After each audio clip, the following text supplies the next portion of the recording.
My fiancé cheated with his ex, so I decided to keep quiet until I gave him a show that truly broke his spirit completely.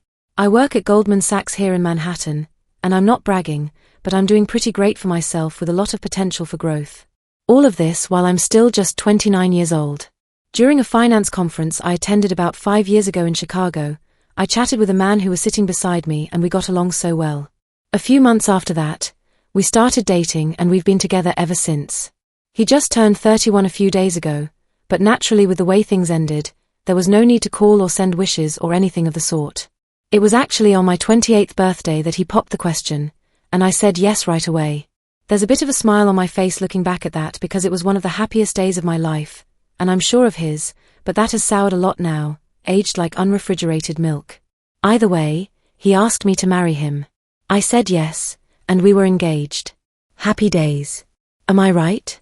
I'm not certain if I'm the only one who's experienced this, but when you're with men who are too scared to talk about their romantic adventures with their friends, you as a partner might end up being the person they choose to start confessing to.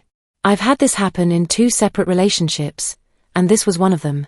I think most women don't want to continually hear stories of all the women their boyfriend, fiancé, or husband has slept with.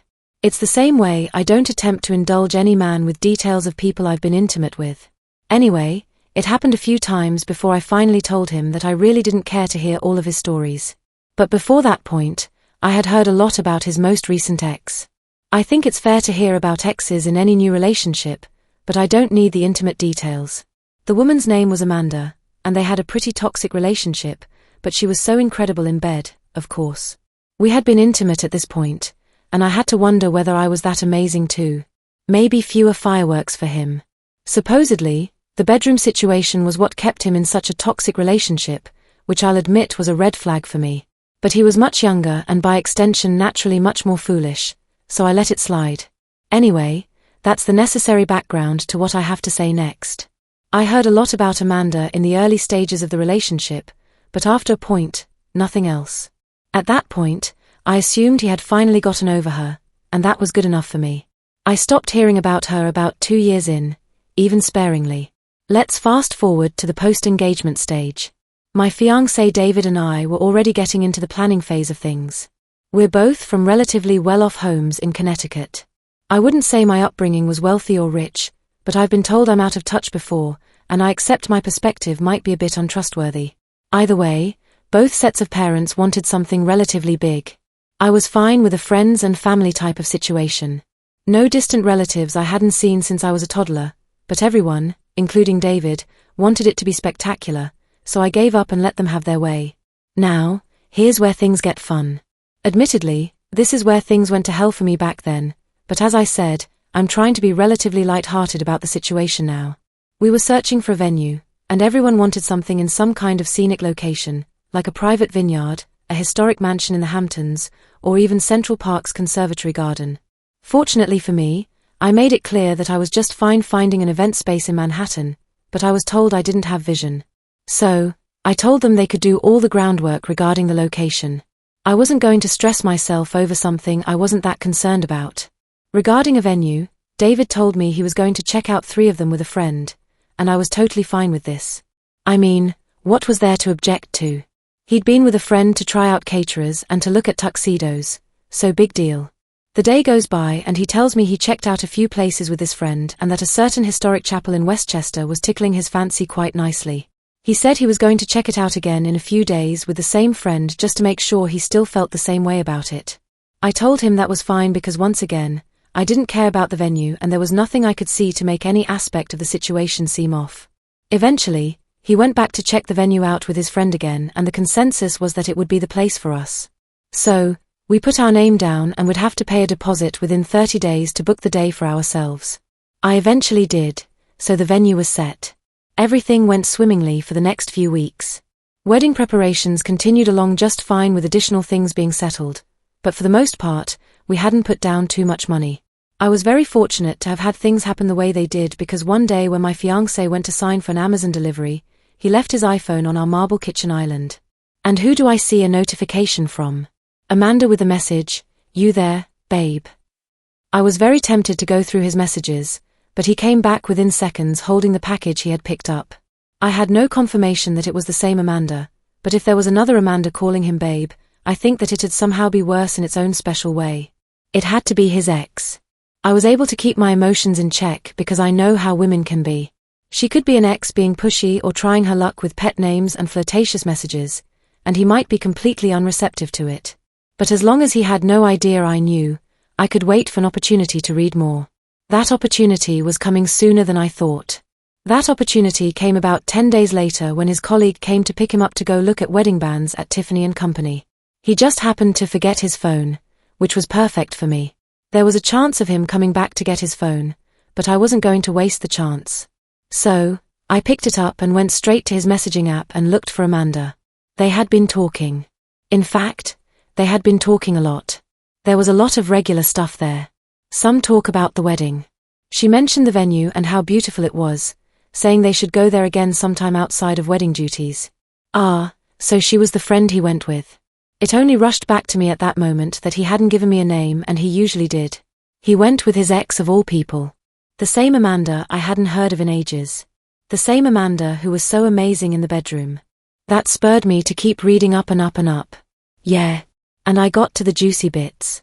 There was a lot of texting. A lot. And it was as explicit as you could imagine. Well, it remained in text form for the most part, but there were pictures exchanged. I had to scroll far back, but it was right around the time they went to check out the historic chapel the second time. Things were relatively innocent from there down besides pet names being thrown around. I couldn't tell if they had slept together, but he clearly didn't regret what they had done at that point because they were still talking actively. He was keeping this woman on speed dial. That's when I heard the door unlock. At that moment, I considered putting his phone down. I really strongly considered acting like I wasn't doing anything, but you know what? I said to hell with that. I let him walk in on me holding his phone. As soon as we locked eyes, I saw his eyes widen and he nearly sprinted toward me, trying to force a light-hearted, "What you doing, babe?" When he got by my side, he saw Amanda's chat open on his phone. I just looked up at him from where I was sitting. He struggled to find words to say. I could see his lips trying to move. "You went through my phone? Really? Are you serious?" Yes, he tried to make me the villain. I was so pissed off by the response, but all I did was laugh. I actually think it might have seemed like I was crazy because he took a step back. I genuinely had no idea what was coming next. I said to him, "Your lover sent a message when you went to sign for the package the other day. I saw the notification and that's what spurred me to check your phone. I definitely had reason to do this. So, don't even try to flip things on me because if things had gone your way, I still would have been stupidly ignorant and you would have continued to cheat on me with Amanda." The confrontation was just beginning. He started to mumble and tell me how it wasn't what it looked like. "I know you guys slept together," I said, bluffing hard, but with a gut feeling. He denied it right away, but I stood my ground and told him to stop lying. He denied it again, and I placed his phone on the coffee table and pushed it toward him. "I can't marry a liar." That's when he erupted into tears, actually crying and telling me that it was just once. I laughed again. "Just once? You had sex with her. You guys are still in contact." "It was a mistake, baby. I made a mistake." He kept trying to touch me, but I kept swatting him away. That line was incredibly funny to me because it was only a mistake because I caught him. He would have kept going along with me and her on the side. He would have gotten married to me and probably kept sleeping with her. The lengths things could have gotten to had I not caught this was actually quite distressing to think about. I had no idea and I had trusted him entirely before I just happened to see the message on his phone. It's riling me up right now thinking about it. I stood up, went to the bedroom, and grabbed his Samsonite suitcase from our walk-in closet. He followed me and once he saw me throwing his belongings into it, he started to wail again, which was really starting to piss me off. He kept begging me through tears, but I was really not in the mood for any of this. To imagine I was planning a wedding with him was crazy. "Give me the ring back." If you saw the look on his face at that point, it was like he had seen a ghost. I think despite everything, it was at that point he actually realized how deeply he had messed up. He realized the actual consequences of his actions. My hand was outstretched in front of him for about 2 minutes before he finally took off the ring and placed it in my hand. He didn't even fight it, and that made me glad since I was starting to run out of patience at that point. After roughly shoving some of his stuff into the suitcase, I passed it to him and told him to get out of the apartment, which he did silently. That night, I locked the door, turned off all the lights, ordered Thai takeout, and I got drunk on a bottle of Chateau Margaux we'd been saving for our wedding night. The next morning, I woke up to several missed calls. There were some from him, some from his parents, and even some from my parents. Obviously, he had to have told them that I said the wedding was off, but I wondered if he had told them why. Almost definitely not, I thought at the time. Honestly, I wasn't in the mood to talk to anyone because there was nothing they could do beyond either sympathizing with me or telling me that David and I could work past things. I didn't want to have to put up with either of those. But calling off the engagement wasn't going to be enough for me. Not by a long shot. At a few points during the day, people came knocking on my apartment door, but I was silent all through and they eventually left. It wasn't until the next day that I created a group chat and added both sets of parents, David and his siblings. I wrote a very long message detailing absolutely everything that happened in as much detail as I cared to include at the moment. I didn't care that his parents were there or that mine were there. If they were going to have any input on the state of the soon-to-be-cancelled wedding, they'd need to know exactly where I was coming from. So, yeah, I told them absolutely everything. The group chat was silent for a full hour after that, even though I could see that several of them had read the message, including my ex-fiancé. The first indication I had that someone had actually comprehended the entire thing was when my mom called me. I remember exactly what she said. "Honey, I'm sorry. You made the right choice. It'll hurt, but it was the right choice." That stuck with me because a weaker woman might have gone back to her mistake when the pain got too strong, but I never even considered it. Every time I remembered that line throughout the day, I got messages and calls, some of which I replied to, some of which I ignored. It was clear though that everyone had gotten the news, and there was no point in talking to me about it because my mind was set. But the thing is, that wasn't enough for me. It really wasn't. I really had to make David hurt the same way I did because calling off an engagement isn't real pain for him if it was merely the consequence of his actions. The first thing I wanted to do was get at Amanda, but I really couldn't figure out how. I had no real dirt on her. I did hope that David would want nothing to do with her, seeing as she was the root of all the embarrassment and pain he had gone through. However, the real person I needed to get back at was David, and I had a plan. Here's the thing. We weren't together anymore. Anyone I chose to sleep with at this point was entirely fair game, even if it was his brother. No, I wasn't planning to sleep with his brother. I'm just making a point. The thing was, I wanted to make sure it would hurt him a lot. So, I had two options. Sleep with the people he loves the most or sleep with the people he hates the most. Considering how our relationship had gone down the toilet, all his best friends would have been aware and they'd be difficult terrain for me to navigate. However, the people he hates would be a different kind of evil. I mean, if you're reading this, think about it. How would you feel if your partner slept with that annoying woman at the office who you absolutely hate? It would make you hate her even more, but it would also hurt a lot because you're sharing your partner with the last person on earth you would have chosen. That was my reasoning, and I knew exactly who to target. So, I had to go through my head to figure out a few male colleagues my ex-fiancé had complained about a lot. Top of the list was a Brandon who he hated because he thinks is God's gift to Wall Street, which was probably guy speak for feeling threatened by him. That might have meant he was attractive and I was excited to find out. There was a college roommate called Tyler. They used to be friends, but then Tyler got the promotion that David wanted at their old firm and they had a huge falling out.